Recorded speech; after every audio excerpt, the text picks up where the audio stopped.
The midday sun beat mercilessly, and anyone caught under its rays could easily suffer from heat stroke. But the dark-skinned city dwellers armed themselves with hats or bandanas and a bottle of cool water by this time of day. Despite their lively and active demeanor, they all became equally exhausted by midday. And if the opportunity arose, everyone sought to head to Lopez Mendez. It was a relatively secluded beach where one could enjoy tranquility and wade out the midday heat in the crystal-clear water with an emerald hue, far from the hustle and bustle of the city. Guillermo stepped out from an alleyway and glanced around. He was a 16-year-old mestizo of slender build, like most residents of this small town. He wore a worn-out t-shirt and gray shorts, indicating his origins from a disadvantaged area, perhaps even from a similarly disadvantaged family. He looked around in the hope of meeting someone familiar. "Andrea, have you heard the new awesome song by Mandillo?" "Oh, yes. It's absolutely fantastic. I love his music. Have you been invited to Carlos's party this Saturday?" The conversation between the two attractive half-naked girls, who had passed him by in a half-step, was no longer audible to Guillermo. But he could distinctly sense the pleasant feminine scent, and male fantasies began to play in his head. A minute later, he snapped out of it and started scanning the crowd for his friends again. As luck would have it, there wasn't a familiar face around. It was the perfect time to take a walk with a group along the sandy coastline and dive into the cool sea. Finding no one, he headed there alone.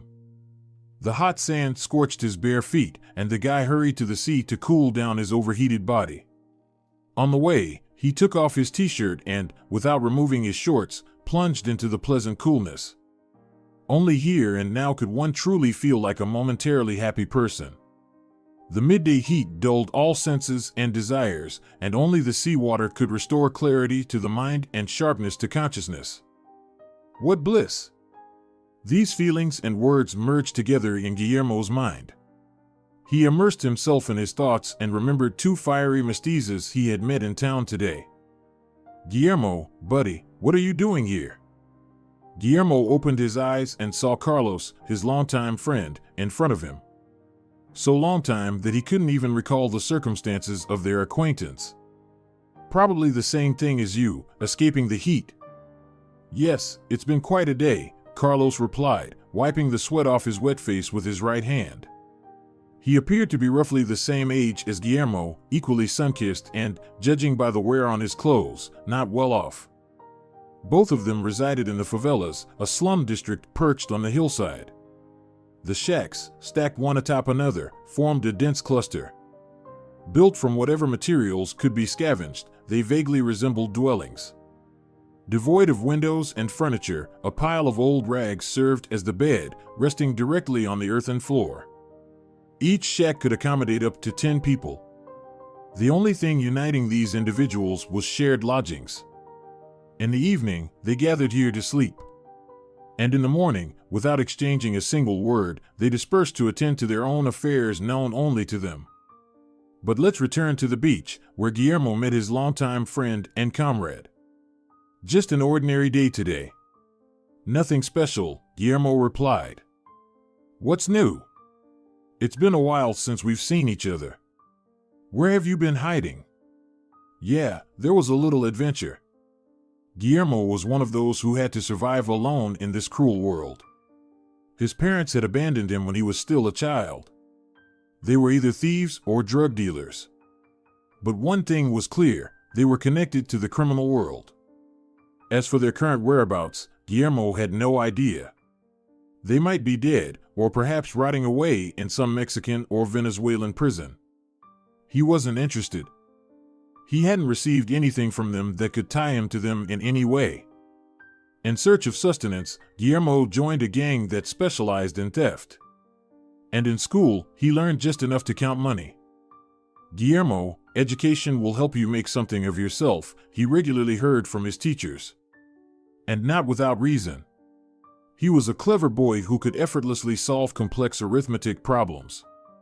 But for a life of crime, this was more than enough. So he decided not to waste time on what seemed pointless to him back then, sitting in school. And he ventured into the adventurous world of crime. The criminal world was an integral part of the city. It seemed like half of its population consisted of thieves, and the other half consisted of police officers hunting them down. Every day, in some remote district of the favelas or even in the city center of Panama, serious crimes occurred, from muggings to the murder of a drug dealer. So evening strolls, even in prestigious neighborhoods, could cost lives. Affluent citizens preferred to move around only by car during these times, while the less affluent spent their evenings at home. Theft in small grocery stores or boutiques, of which there were a huge number, was perhaps one of the favorite ways for local hooligans to make a living. It was for this reason that Guillermo ended up in a juvenile detention center along with others like him. But he didn't stay here for more than 6 months. "Hey, kid, why are you walking like you're half dead?" After these words, the counselor deftly struck Guillermo on the back as he walked behind him. The sparks flew from the boy's eyes, and his scratched back hurt even more. If in ordinary life he would have retaliated, here he had to endure and suffer all the torment. And if a teenager showed his weakness, he got it even more often. The counselors, who were supposed to work on correcting the teenagers, made them even angrier. And the perpetually dissatisfied director never let go of the whip, which he used on anyone who happened to be at hand. Teachers in the classrooms used canes for the slightest misbehavior. And everyone had bloated stomachs from the cafeteria food, and they were constantly nauseous. Somehow this information leaked to the newspaper, and an article titled "Yes, It's True" was published. After which, a local padre, under the guise of a pilgrim, visited this detention center and saw for himself that it absolutely did not fulfill its assigned tasks. Here is the translation into English. This became a reason to disband it. It was here that Guillermo spent his last 6 months, as he detailed to his comrade Carlos. "Yeah, I don't envy you. But now, freedom. Live, enjoy. Love the girls. By the way, look at those 2 beauties." Carlos pointed to 2 girls lying on towels under the scorching sun about 20 meters away. The beach was deserted at this time, so the young people could carefully examine them.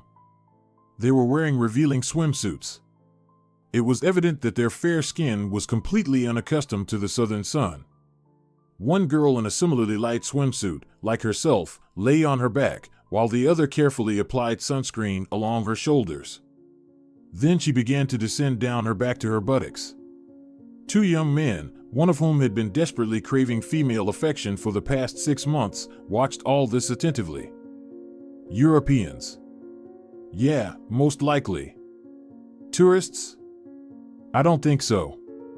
I think they come here often. Tourists prefer crowded beaches like Copacabana or Musada. They probably don't know about these remote ones. Yeah, I guess you're right. Locals. Probably some rich girls. Which one do you like more? Carlos glanced questioningly at Guillermo. Are you kidding? They wouldn't even let us within 10 meters of them. Wanna bet that within 5 minutes of meeting them, I'll know their names? You're a fool, Carlos. Why do you even want to bother with rich kids? Wanna bet? His companion persisted. Damn it. What are we betting on? 2 bottles of cold beer, and I don't care where you get them, but they have to be in my hands in 5 minutes. Deal. And the guys slapped each other's palms, as they usually do when making a bet. Guillermo was indeed very taken with the Snow White beauty, and he was already imagining their introduction in his head.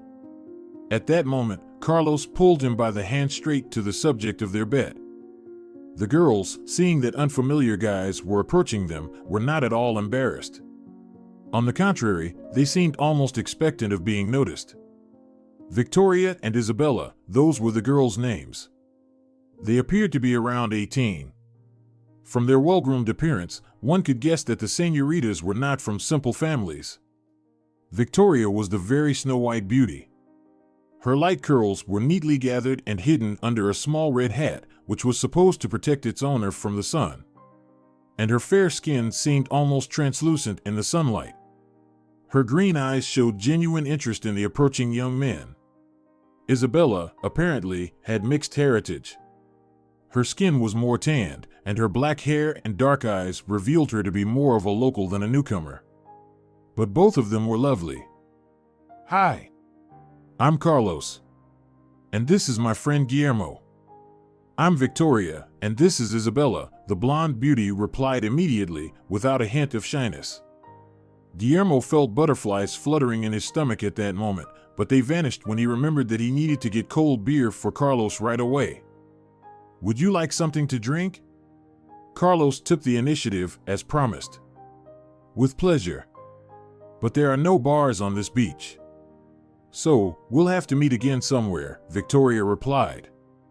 Such a turn of events surprised and delighted the teenagers at the same time. It was clear that the girls were open to communication with them. "Then let's meet tonight at Botafogo.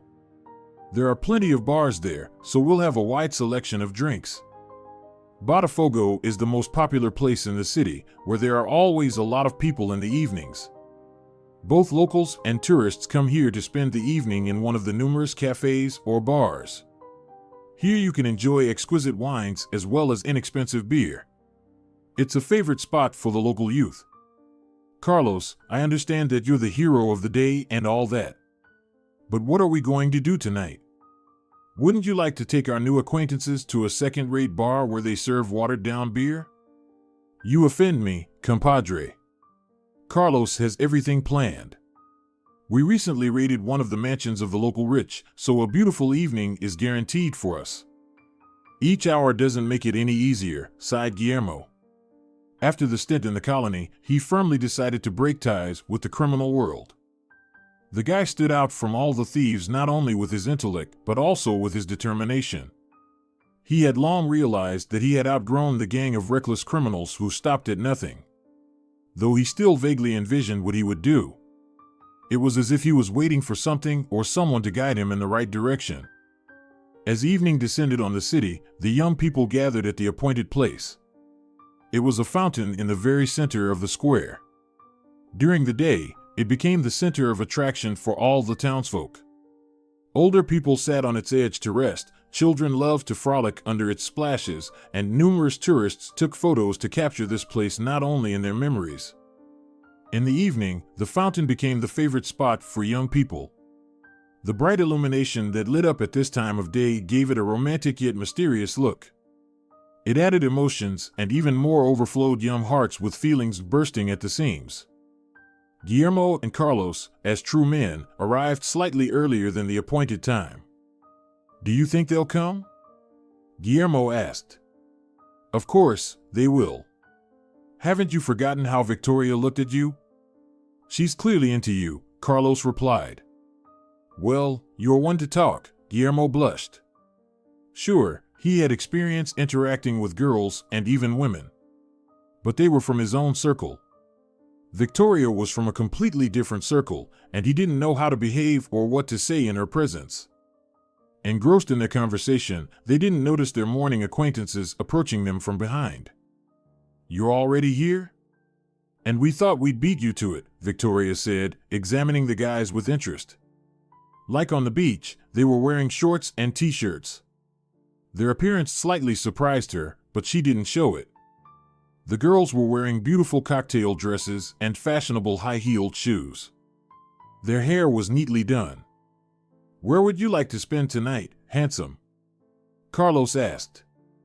"I prefer Café Torres," replied Isabella. "We often come here with my parents. It's very cozy, with delicious food and pleasant service." Everyone nodded approvingly at her suggestion and headed in the chosen direction. "They make excellent churrasco here. And as for their drinks, I'd prefer a Jabatacuba cocktail. Well, or at least a caipirinha. After all, I'm already of legal age," Victoria, who had also been here before, supported her friend's suggestion. But on this evening, no one remembered the tasty dishes. The girls were animatedly sharing stories from their lives. They had been childhood friends, and they shared numerous childhood adventures. To Carlos and Guillermo, these stories seemed so innocent and pure that they dared not interrupt. "Isabella, do you remember when the boys tried to kiss you at school? They would ambush you somewhere around the corner to sneak a kiss when you walked by." Isabella blushed, but her embarrassment quickly turned into girlish laughter. Yes, the girls were pure and innocent at their 18 years. Their upbringing and noble bloodline showed. Carlos and Guillermo had nothing to boast about. They couldn't speak of their criminal life and thievery, although they probably had more life experience. Why are you so quiet? Don't you have any interesting stories? Guillermo tried to deflect. From the outside, it did seem a bit strange. Usually, young men, when entertaining girls, try to captivate their attention all evening. But not this time. Guillermo and Carlos seemed to be in a completely different world. Everything here was different: the manners, the appearance, the conversation topics. And to avoid ruining the evening, they preferred to stay silent, smiling in response to the girls' jokes. The girls, on the other hand, were completely uninhibited. No one scolded them if they suddenly burst into loud laughter. No one controlled every word they said. They seemed to have broken free, something they had never experienced before. And it made their heads spin with the rush of emotions and feelings. It was evident that they had absolutely no experience in dealing with men. "Shall we meet tomorrow?" Victoria looked questioningly at Guillermo as they said goodbye at the gates of her house. It was a 2-story mansion in a prestigious area of the city. He had been in similar houses before, back when he was living a life of crime. Guillermo could imagine what might be inside: exquisite furniture, expensive paintings, antiques, and much more that could attract the attention of an experienced burglar. But now he was in a completely different role, a young man in love, overwhelmed with infinite attraction to this beautiful blonde girl. "Of course, we'll meet," Guillermo replied. They looked at each other, and in their eyes, there was so much excitement and tenderness that it became clear their feelings were mutual. Meanwhile, Isabel agreed to accompany Carlos. But not because he was attracted to the dark-haired beauty. Girls were of absolutely secondary importance to him. And his goal was different from Guillermo's. Love hadn't reached him yet, but curiosity was driving him. He couldn't wait to find out which house and which neighborhood Isabel's family lived in. It turned out they lived right in the city center of Panema, in a 2-story mansion made of white stone. In front of the house, there was a luxurious garden with bananas, oranges, and coconut palms, a standard set for this area. The young people settled on one of the nearby benches. "Isabel, will you treat me to a coconut? Isn't it too late for you?" Isabel tried to brush off her companion, but in reality, she didn't want to part with him. It was quiet in the garden, so no one could disturb their conversation. All the household members had long been asleep. "No, I don't want to leave you," Carlos fibbed. In reality, he wanted to get a better look at the house and find out about her family's wealth. Unsuspecting Isabel began to describe her home in minute detail. Carlos found out that there was a lot of antiques in it, as her father was a passionate collector. Many relics and valuable items inherited from ancestors, such as her grandmother's diamond earrings, a sapphire necklace, and much more. All that remained for Carlos was to find out where the valuables were kept. But even that wasn't a huge challenge. Unsuspecting Isabel told him everything he was interested in. The next day, armed with the necessary information, the guy headed to the thieves' den, the place where Paulinho, the leader of their gang, lived. "Paulinho, I know where we can make some good loot," Carlos joyfully informed him. Paulinho and Carlos had long been rivals in the struggle for the right to be called the leader. Paulinho was slightly older and naturally more experienced than the 16-year-old Carlos. So the palm of primacy went to him. Carlos didn't object, understanding that Paulinho was older and, therefore, more experienced. The whole gang consisted of hardened thugs who didn't hesitate to do anything in their thieving business. They could rob an elderly woman, taking her last coins. "I found out about a juicy spot right in the city center. True, it's surrounded by a 3-meter fence, and entry is only by fingerprint," Carlos said indifferently. "What can we get there?" Paulinho asked. He was a tall, dark-haired young man, about 20 to 25 years old. But in his short life, he had managed to gain authority in his circles. He was respected and, at the same time, feared. "With antiques." The leader's eyes suddenly gleamed, and interest appeared on his face. Well, go on. The owner collects antique items, and the house is full of family treasures. I hope you found out when the owners leave the house and if they have any servants? Paulino already had a plan for the upcoming crime. You offend me, compadre. Of course, I found out. The owners leave for their affairs around 10, and at that time only the servants remain in the house. How many of them? A maid, a gardener, a cook, and a manager. Yes, quite a few. I'll take care of the manager. I'll distract him with talks about buying the house. The cook goes straight to the market for groceries after the owners leave. The maid starts cleaning the rooms, added Carlos. We need to involve someone else. Do you have a reliable person? I think I'll find someone. At that moment, Carlos remembered Guillermo. Guillermo arrived at the familiar beach much earlier than they agreed to meet Victoria. He couldn't wait to see her again, and without waiting for the appointed time, he was already there. He sat on the sand, lost in thought. He glanced at the vast sea, waves bringing back memories of their first meeting. His heart beat so hard that it seemed it could break from the emotions that overwhelmed him every time he saw Victoria. He fell in love with her at first sight. Her smile lit up his world. But despite the feelings, there was something that always stood between them like an insurmountable barrier: social inequality. Victoria's world was filled with luxury and privileges he could only dream of. This inequality created a gap between them that he couldn't overcome, despite his strong feelings for her. He rose from the sand and began to walk slowly along the shore, thinking about how easy it would be to stay with her, forget all the restrictions, and just be together. But reality always returned, heavy and inexorable. There you are. And here I am looking for you. Carlos appeared out of nowhere. What happened? There's business, Guillermo. If you're talking about knocking someone off, I already told you I'm out. Guillermo, this will truly be your last time, because it will set you up for the rest of your days. Despite his promise to himself not to return to his former life, Guillermo was intrigued by the offer. If it meant he would have the means to be with Victoria thereafter, he couldn't pass it up. Yes, let this be my last time, thought Guillermo, nodding affirmatively to Carlos. However, Carlos hadn't informed him whose house they were planning to rob with their gang of thieves. But Guillermo wasn't concerned about that at the moment. It was approaching 10 o'clock when the group of young people approached Isabella's house. Carlos and Guillermo stayed in the shadows, waiting around the corner. Paulino, accompanied by another accomplice named Jose, approached the tall gates and knocked on the door. What do you want, sir? The owners aren't home, responded the manager, who appeared from behind the gate. He was a tall man in a pristine white shirt. I'm here about the sale of the house. The owners told me I could inspect it. I haven't received any instructions, the man said, surprised. Of course, you're just to help. The master doesn't need to inform you of his intentions. The man in the white shirt was a bit taken aback. Yes, he was used to such treatment, so he couldn't argue with the stranger. The house was indeed for sale, and Paulino looked like a wealthy gentleman. He was dressed in a black suit and expensive shoes.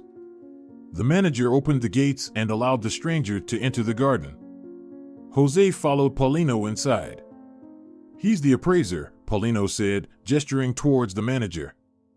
The partners stopped in the middle of the garden and looked around. Yes, the place was truly magnificent. Smooth paths led to the two-story mansion, lined with well-kept shrubs. A short man in uniform was busy in the garden, meticulously trimming leaves that disrupted the geometric perfection of a bush shaped like a sphere. He won't be a problem for us, thought Paulino. Together with Jose, they headed towards the house along the smooth paths. The manager walked ahead, without asking any unnecessary questions. Entering the mansion, they found themselves in a spacious hall. White leather furniture adorned the space. Beyond was the living room, featuring a long, equally pristine white table amidst countless chairs.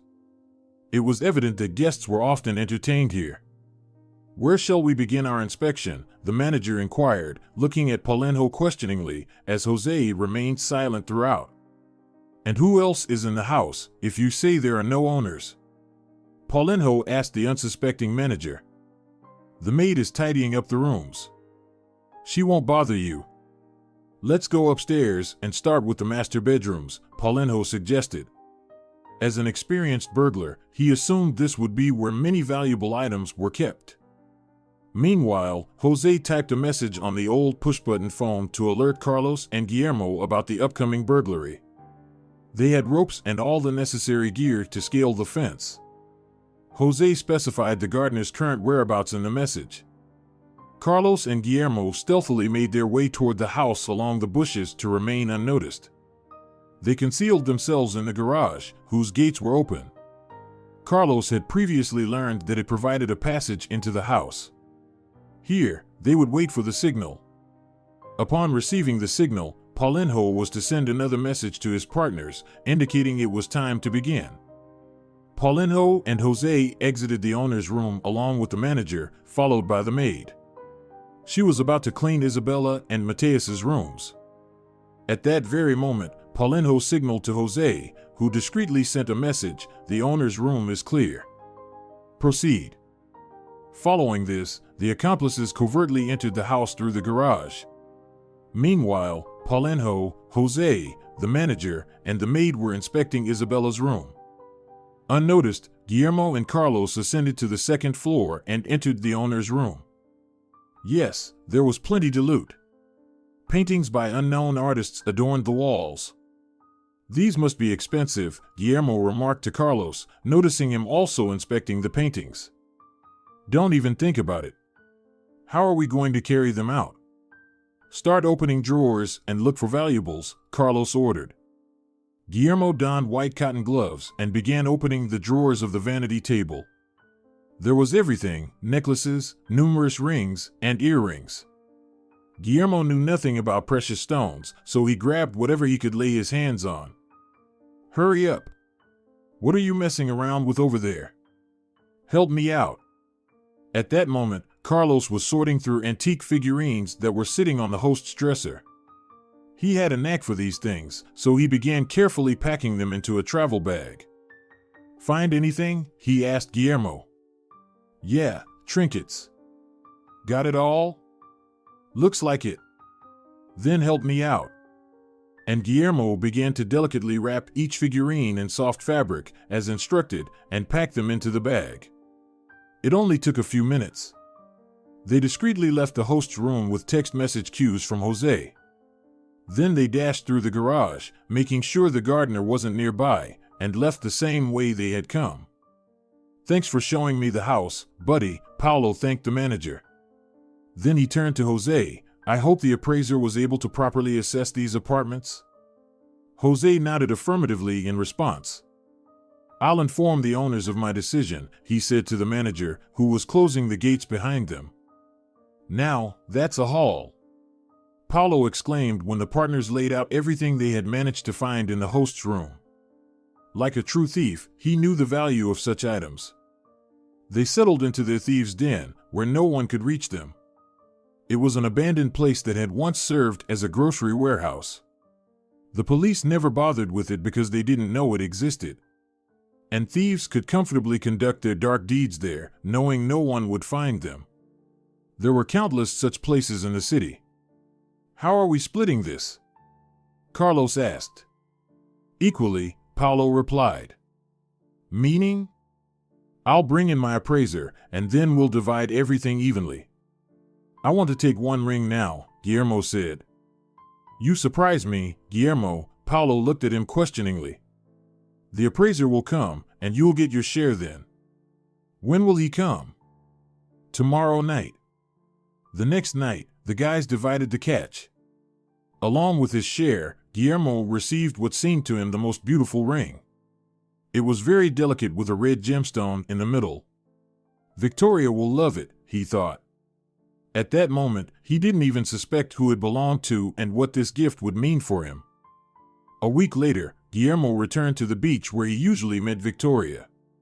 His heart beat even stronger when he saw the girl approaching him on the sand, her hair gently swaying in the wind, and a smile lighting up her face. Victoria felt her heart beating just as strongly as his. She loved him too, it was undeniable. His kindness, his humor, his ability to see beauty in small things, all of this made her feel special next to him. She didn't need to pretend, she could relax and be herself with him. But she also understood that they could never be together. Their meetings would always be secret. Even Isabella, her best friend, didn't know that every evening Victoria would sneak off to the beach to spend some time with him, with her first love, Guillermo. When they met, the air was filled with tension.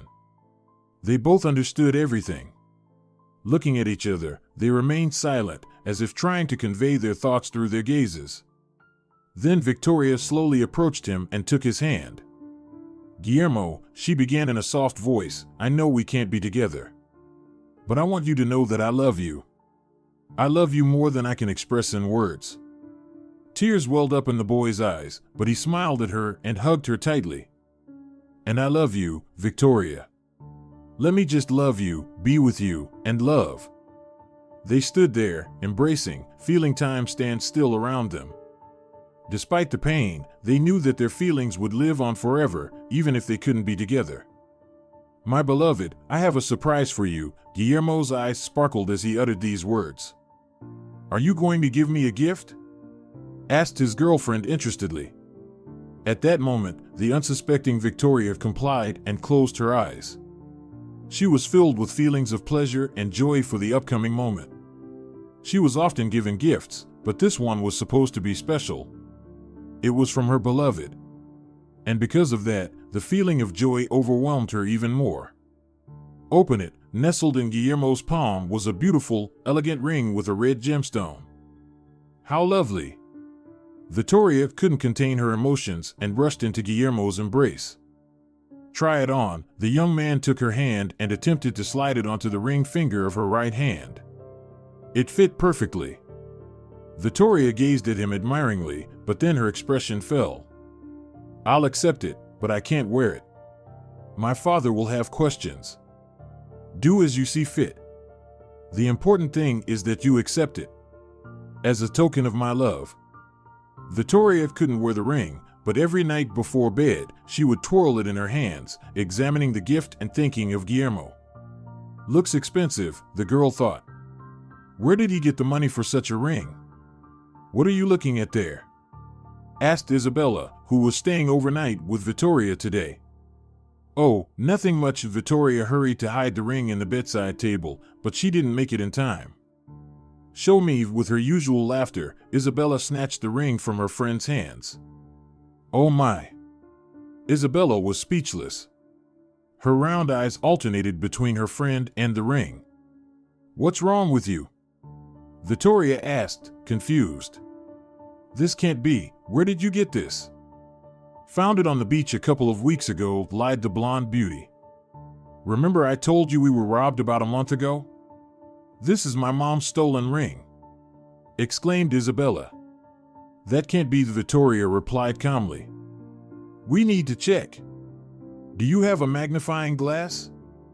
Without further ado, Victoria went to her father's study, where she took the magnifying glass and handed it to her friend with a questioning look.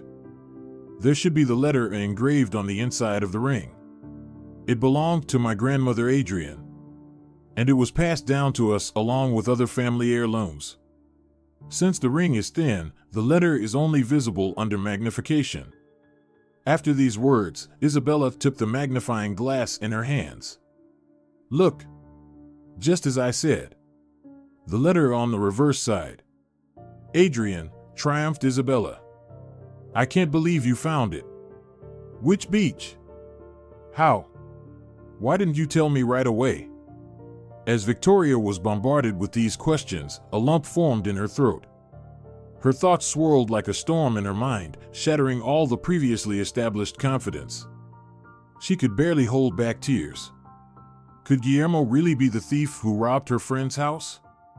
Perhaps she herself was just a target? Victoria silently handed the ring to Isabella and said she felt very sleepy. A week passed, and Victoria never showed up at the beach where she used to meet Guillermo every evening. In the initial days, he was filled with worry, thinking something terrible had happened to his beloved. He fretted, battling waves of anxiety, and each time returned to the beach hoping to see her familiar figure. But gradually, the puzzle in his mind came together. He began to understand that her absence was not accidental.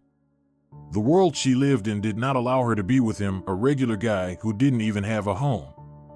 He realized that the social inequality that had always been between them was the barrier she couldn't overcome. Guillermo felt his heart breaking into pieces. He tried to console himself with the thought that it was better for her, that she deserved better than he could offer. But the painful emptiness inside him didn't subside, reminding him of her absence. He continued to return to the beach every evening, despite the pain and disappointment. The place where they used to meet was like a sanctuary to him, where he could feel her presence, even if she was far away. And in this silence and solitude, sitting on the sand, Guillermo realized that his feelings for her would never fade. He loved her more than he could imagine, and even if they couldn't be together, his heart would always be with her. Victoria stood by the window of her luxurious room, her gaze lost. Her mind screamed at her that Guillermo was a thief and a liar, that he would never be worthy of her love and trust. But her heart didn't listen to reason. It always returned to those moments they spent together. Every day, Victoria remembered their meetings on the shore.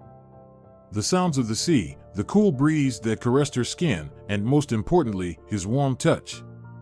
She remembered their first kiss, full of passion and tenderness, which made her heart beat faster. She understood that she shouldn't have trusted him, that he could have used her to achieve his goals. But even in the darkest moments of doubt, when she felt like everything was falling apart, she couldn't deny her feelings for him. Looking out the window, she realized that even if they could never be together, his love would remain in her heart forever. Neither she nor time could erase the memories of what they shared, of how he loved her, and how she loved him. Another month had passed. Guillermo had almost sold his entire loot share. There was enough money to get himself fake documents, which was exactly what he aimed for, as with documents, he could now find a job. Guillermo, seriously? Carlos laughed. I make more in a day than you would in a month. I want to learn to live right, Guillermo proudly replied. Well, good luck. But know that Paulinho won't take you back.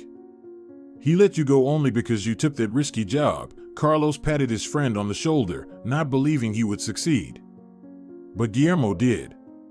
He started working as a porter at the port. The money was scarce, but it was honest money. Sometimes the work was so hard that thoughts of returning to the life of crime crossed his mind, where he could get quick and easy money. But then, thoughts of Victoria and the bright part of his soul she had illuminated would resurface in his mind. Remembering their meetings on the seashore, Guillermo understood that he couldn't afford to plunge back into the dark waters of crime. His love for Victoria gave him the strength to keep fighting, even when everything seemed hopeless. He knew he had to become better, even if he never saw her again. His love for her was a beacon guiding him through life's stormy seas.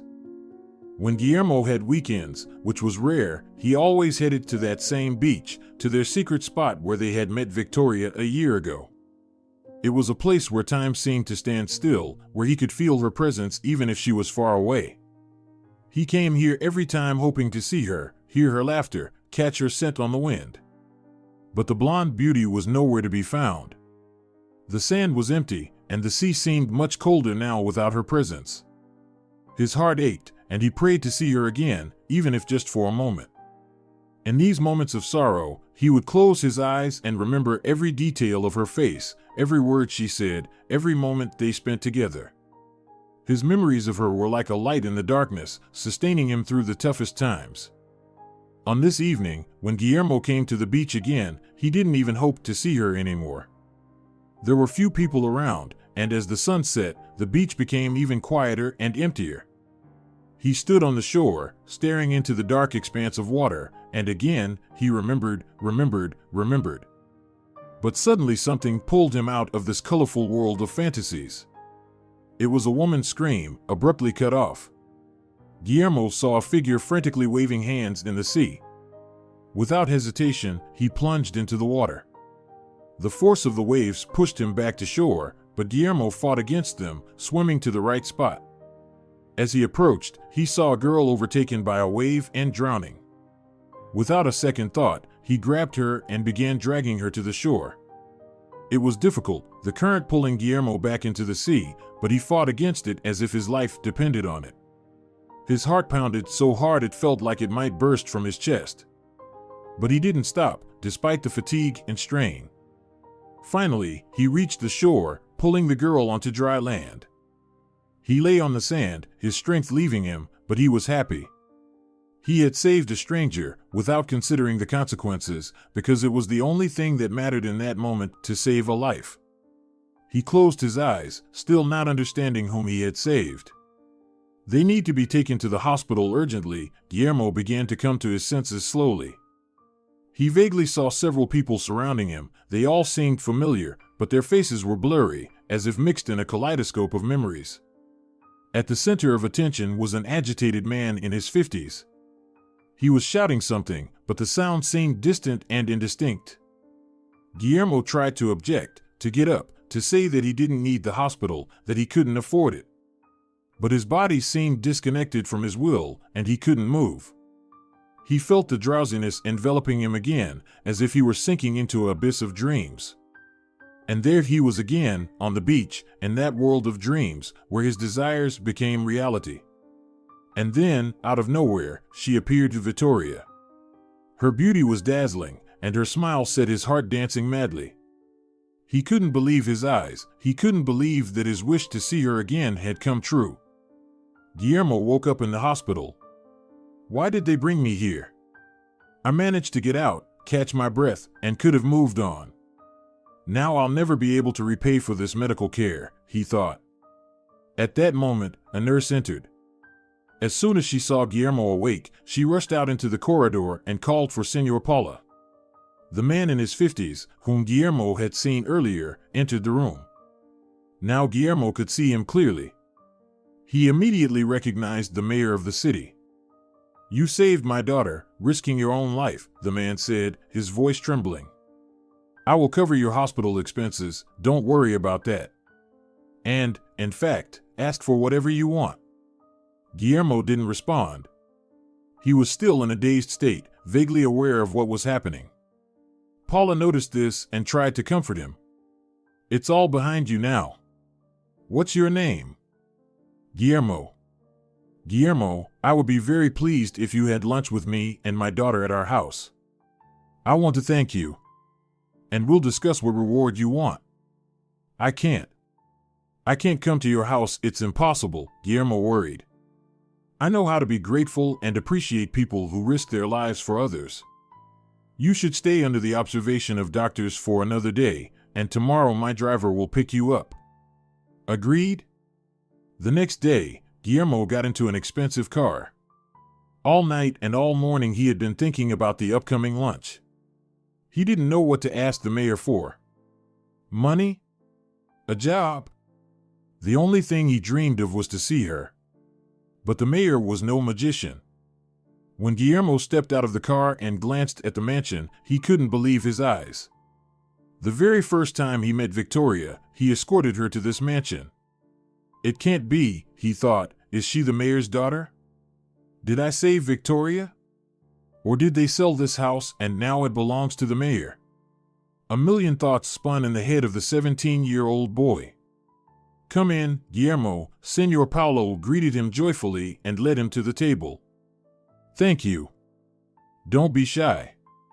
The savior of my daughter is the most honored guest in this house. Take a seat. My daughter will join us shortly. She also wants to thank you. What's her name? The boy asked, but before he could hear the answer, the dining room door swung open, and he saw her, the fair-haired beauty he had seen every day in his dreams. His heart raced as he saw Victoria. She stood there as if she had come from his most cherished dreams. Her hair sparkled in the light, and her eyes radiated a glow that seemed to illuminate the whole world around her. Guillermo, this is my daughter, Victoria, Senor Paulo introduced her.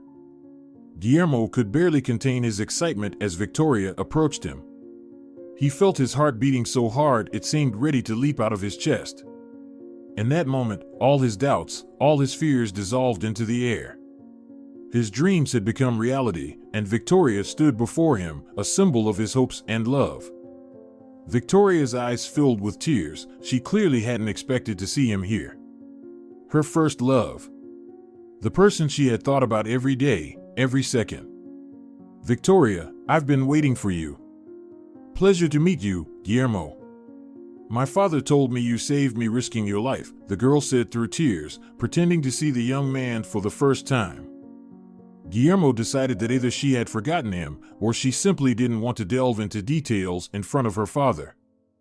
Guillermo, tell us about your life. What do you do? The mayor asked, and the boy began his story. He told them that he used to steal before, but now he earns money working at the port. He told them about his parents and his tough life.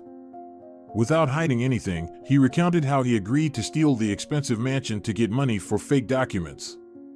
He told them everything, except for the identity of the girl he loved and the house he stole. The mayor was shocked by the boy's difficult fate. He felt the pain Guillermo spoke of. Have you ever wanted to return to the thieves' gang? I did, the guy admitted, but every time I remembered her. That girl. Somehow, thoughts of her gave me strength. Ah, that first love. The mayor smiled. And what education do you have? 4 years in school. Not bad already. I think I know how I can repay you for saving my daughter. Paulo's face expressed complete satisfaction. He finally figured out how he could thank Guillermo. Sir Paulo, I don't need anything. There will be a spare spot for you at the Guadalupe College, so you can choose a specialty you like. I'll take care of everything. At that moment, Guillermo felt a sense of euphoria. Could it be that what he had dreamed of had come true? Firstly, he saw her again. And secondly, he would receive an education. Dad, can I show Guillermo our garden? As lunch was nearing its logical conclusion, Victoria took the initiative. They went out into the garden. The girl turned to Guillermo and looked into his eyes for a long time. They were silent, and then Guillermo said, I came to the beach every time hoping to see you. And I flew to Europe to never accidentally see you. Victoria, but why? You gave me a stolen ring. It's Isabel's mother's ring. Your gang robbed their house. Though what difference does it make? The girl burst into tears. She had kept her emotions in check for a long time, but now, being alone with him, she could finally say everything. I hate you so much. You broke my heart. I thought you were using me to rob us too. That's not true, Guillermo said quietly, carefully wiping the tears from her cheek. Now you know the truth. There's no lying in what I told your father. I love you, Victoria. I love you too, Guillermo. The girl kissed him on the lips. Their kiss was soft, full of reconciliation and hope for the future. At that moment, they both felt the walls between them crumbling, their feelings becoming clear and true. They may not have known what lay ahead, but now they were together, and that was all they needed. In that garden, in each other's arms, they found peace and true happiness, which they had long sought. Dear viewers, if you enjoyed the story, please support the video by liking it and leaving a comment. Thank you very much.